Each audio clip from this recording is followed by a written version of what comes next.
All right, so welcome back to the training grounds. So now in the previous week, you learned how to draw in the training grounds, right? How to draw your supplies and what they look like and stuff like that. So this week, with your knowledge of how to use logic towards it, we're also going to go into some of the little details on if you draw it, what are you actually looking for the market to do before your sell can actually work, right? So let's have a look at this. Now, there's one scenario that I want you to always focus on, is in this sense right here.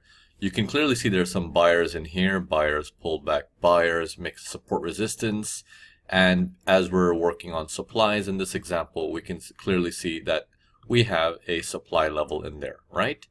Okay, because it just drops and it drops very, very far and very, very dramatically.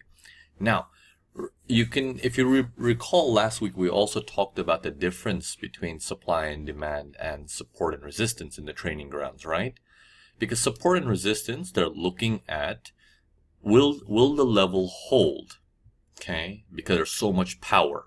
Will this level hold that used to be support that got broken with so much power? Will it hold as resistance? And supply and demand is basically where did the power originate? Okay, so in terms of that, whenever you have a supply level like that, you must think of it in the rubber band man's term. If the rubber band man is slowing down, it can allow the buyers to come up quite high. If the rubber band man is aggressive, okay, he's running very, very, very aggressively, the chances of his resting period or his pullbacks are going to be shallower, which means the question comes is the price going to come up to my supply area, or is the price going to use an SNR area? Well, which one is it going to be, right? So if I take you forward in this chart and we see, okay, how far did this price can get up to before the market makes its move? And as you can see, it's having a very tough time to get all the way to the top, but getting to this area, it didn't have much problem. Okay, it's using SNR.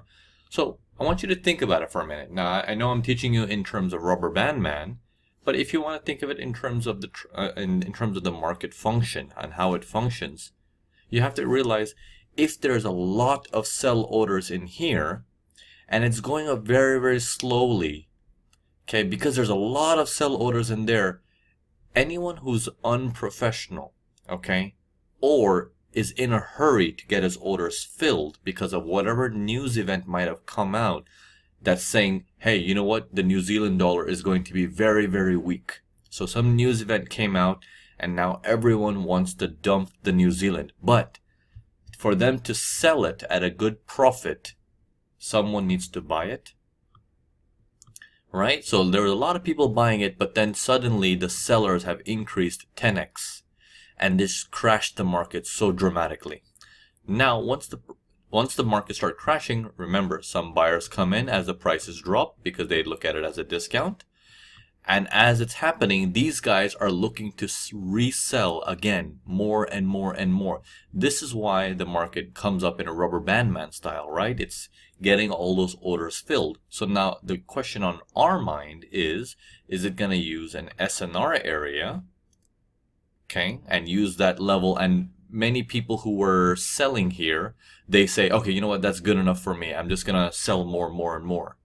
Or are they going to be smart enough to let the price come up a bit higher by gauging and seeing, hey, looks like the buyers are still coming in, let them come in higher, and then we'll sell it to them back up in this price where they know there was a panic area and they'll stop the buying anyways, right?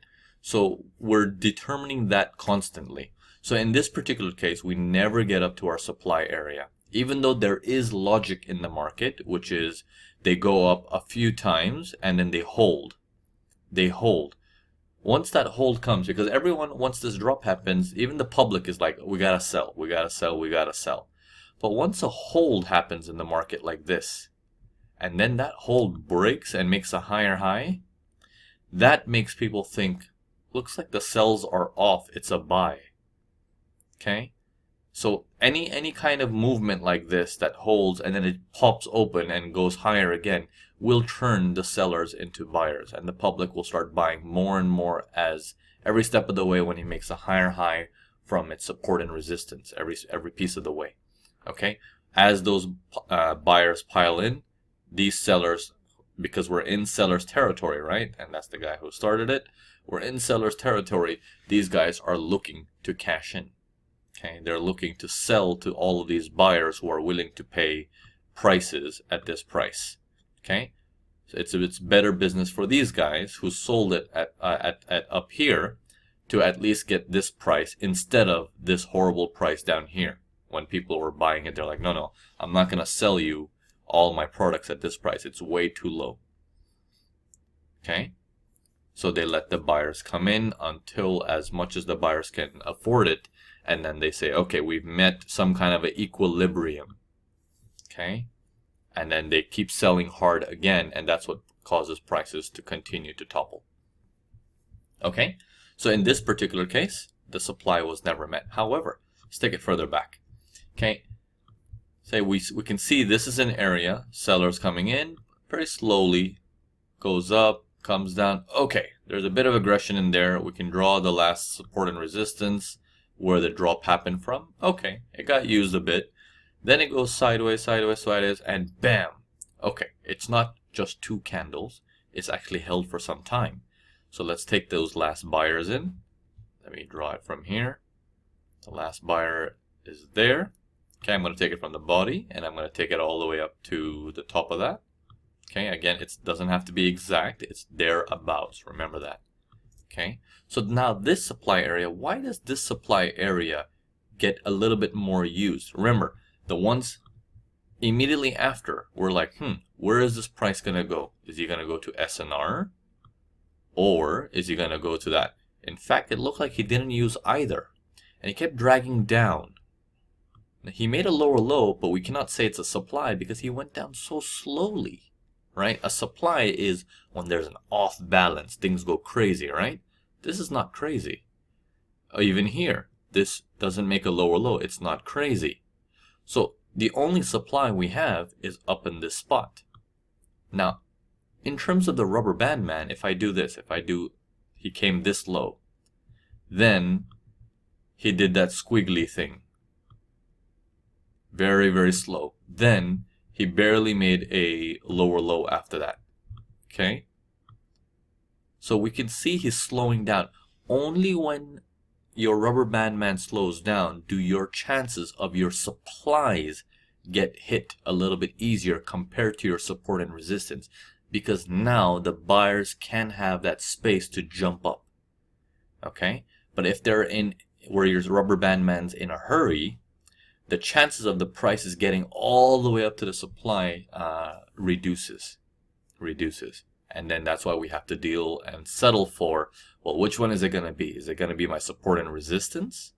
Because all these sellers are going to get desperate and they're going to try to sell with whatever buyers they can get. Or is the news not so dangerous that they're not that desperate, they will allow the price to come up higher? So generally, if you want to keep it simple, if your rubber band man's slowing down, prices will be able to get higher towards your supply areas. Okay, so that's your logic there. Now, in this case, the logic behind here is everyone is thinking of sells. No one's thinking of buys yet.